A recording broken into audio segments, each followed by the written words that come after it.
Good afternoon. I mean, yeah, good morning. Still good morning. How are you? Y'all on mute. Can't hear you. On mute.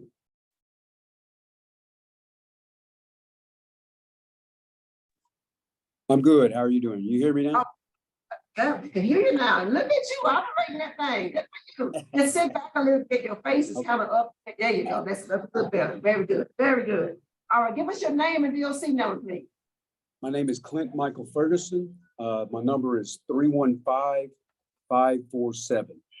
All right, sir. My name is Pearl Wise, and to my left is Mr. Roche, and to my right is Mr. Freeman. We comprise your panel this afternoon, this morning.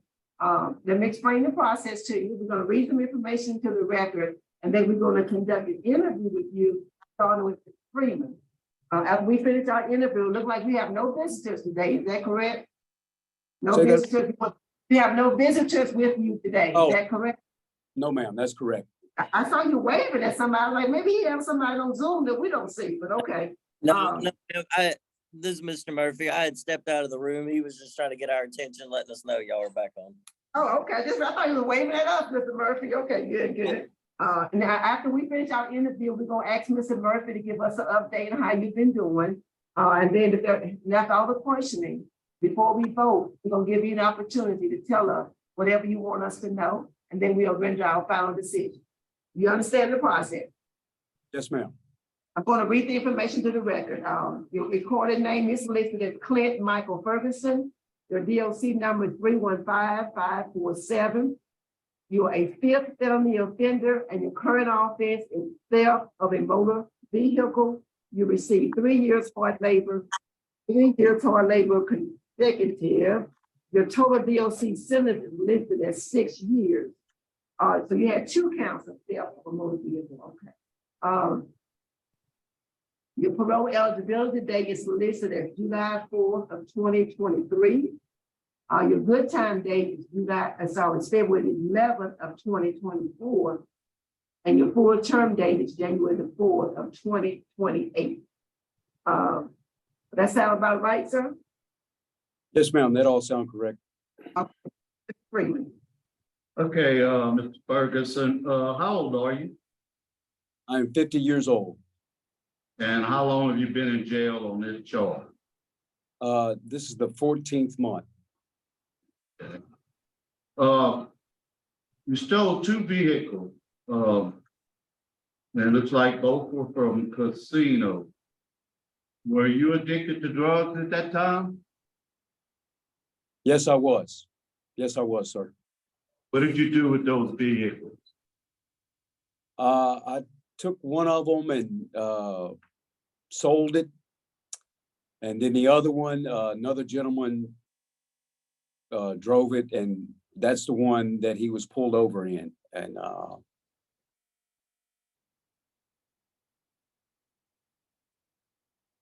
they recovered that one. That one, okay.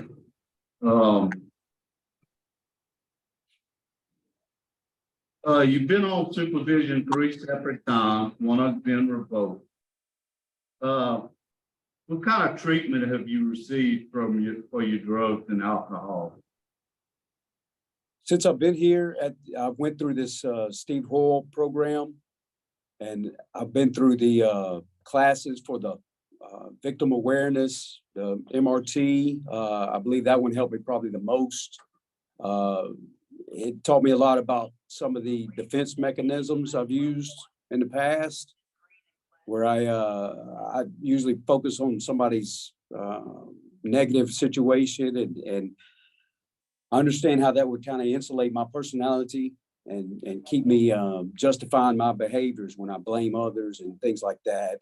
So that's some of the treatment I've used here. In addition, I've been a tutor since I've been here, since August. So that's helped me a lot, kind of get out of my problems by helping somebody else. So those things have helped me a lot here. When will you graduate from the program? My graduation date is April 28th, 2023. And what is your sobriety plan? How are you going to stay sober when you get out? My plan is to go into the New Day treatment facility when I leave here. I want to go through a 28-day treatment plan there. And then they can set me up with a sober living after that. I plan on, continue my recovery and relationships through AA and things like that in the community. I know they can help me better deal with my problem. I've been sober for like 2.5 years at one time on the street.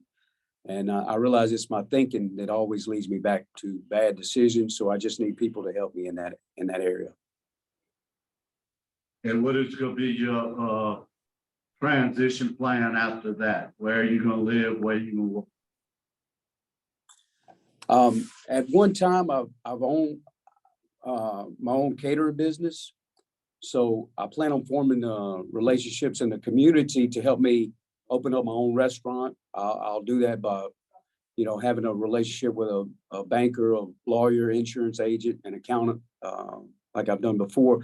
But I'm going to live, in the sober living house until I have a secure place of residency, because I want to surround myself with as many people that are familiar with sobriety. And that's where all this starts for me.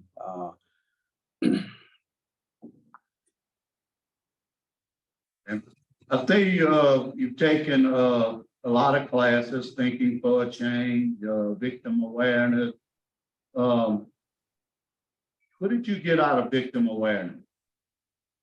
I think the victim awareness class helped me use my imagination to put myself in the lady's position as when she come and found her car missing, and just replay that emotion and that anger and just try to put myself in her shoes to see how she did have to react after, her car is missing. And now she's, in a panic and frantic and having to depend on family members and just all the ramifications of that, the whole ripple effect of how that affected not only her and her family and people at work and even the police. Everybody had to contribute to an action of mine.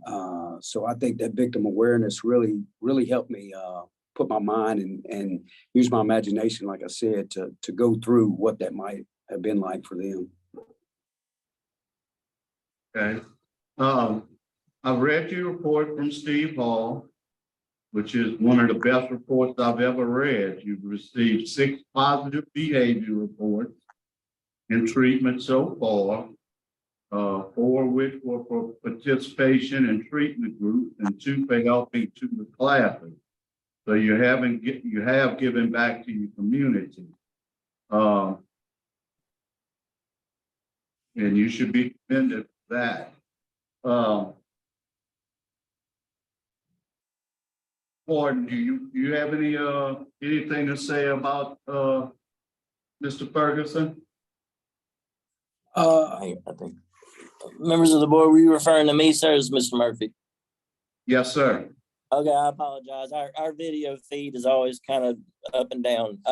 No, sir, I really don't have anything else to add. Just making note of, again, he's meeting his treatment plan goals, obviously. He's in his, what we would consider phase 3, which is his last, 90 days with us. And again, his tutoring aspect, as our report shows, that is for the education department. He's in there tutoring those gentlemen that are trying to get their high set degree. So again, he's doing all the right things with us. And he's another gentleman that is going above and beyond. So that's kind of all I can add. Yeah, appreciate those comments. That's all I have.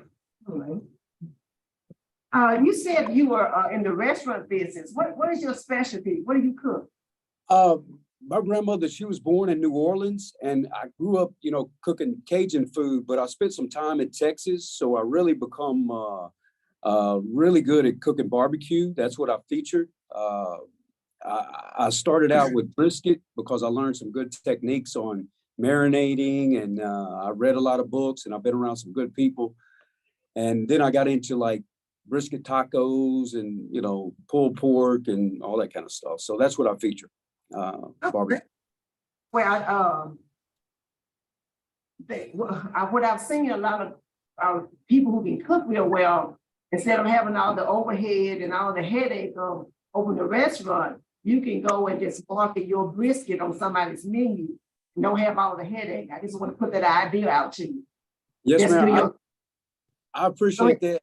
I think, I mean, like I said, I've had a catering business before, and that's the reason I didn't get into a restaurant business, because of all the overhead and the big brick and mortar building and, you know, You all. had mentioned that the goal was to open a restaurant. I was like, oh, talking about stress. That ain't, you know, you know, I don't need to tell you.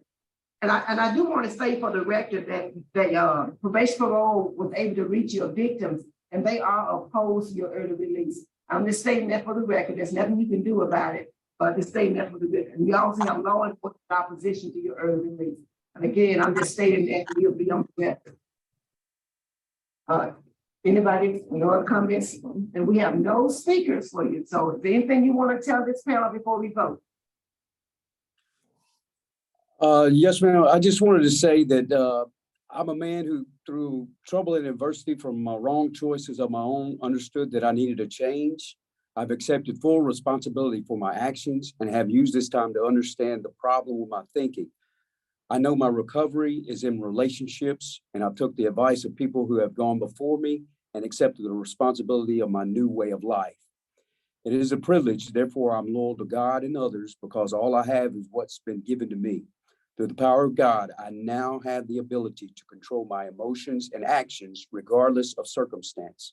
This sets me apart from others. My training is never complete. When problems arise, I now magnify my solution and seek the answer, not the problem. By humbling myself and putting God and others first, my life is steady and secure. Thank you. One other question before we vote.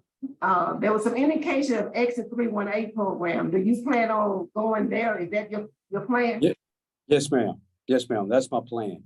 Is it a residential or is it just going to be, is it a residential? They do 318 housing, yes, ma'am, and they also have aftercare treatment. And we were actually just talking about it out in the hall before his hearing started. He's just now about to enter the window to where we start getting those individuals and that staff on board to try to see what his eligibility and transition stuff will be. So, Okay, with Ms. Pat Williams?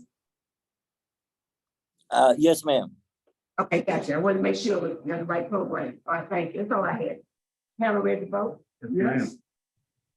Mr. Freeze? Okay, Ms. Ferguson, I'm hoping you got it this time. Okay, you're a fifth felony offender, you're 50 years old, it's time to get it. If you don't get it this time, I think your chances are gonna be over. I commend you on what you've done in the program over there at Steve Hall. My vote is to grant upon completion of the Steve Hall program with the special conditions of electronic monitoring with a curfew of 9 p.m. to 6 a.m. Also, you are not to go to any casino. If part of the casino, they're gonna pick you up. Okay, no more casino. Thank you. Mr. Roche? Thank you, Ms. Wise. Thank you. Mr. Ferguson, you're doing a good job. Getting you on the right path, okay? My vote is the same as Mr. Freeman's, but I'm gonna add some conditions.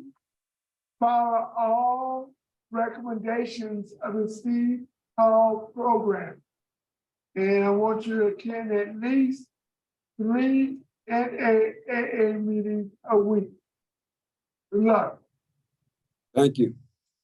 At this time, Mr. Ferguson, you have 2 votes to grant. I concur with my colleagues. My vote is to grant as well. I concur with the special conditions that's been set forth with the added condition of random drug screens by PNP. Let me go over those special conditions, electronic monitoring at state code. Right, State code. at state code for 6 months. Curfew from 9 p.m. to 6 a.m. unless you're working or in church. No casinos, random drug screens by PNP. Attend 3 AA NA meetings per week. And you follow all recommendations of Steve Hall. I do want to encourage you as a side note to do community service, using your cooking skills, teaching somebody how to cook. It'll be a great effort in community service. So your parole has been granted today, sir. Best wishes to you. Thank you very much. Conditional, you complete the Steve Hall, of course. Thank you very much.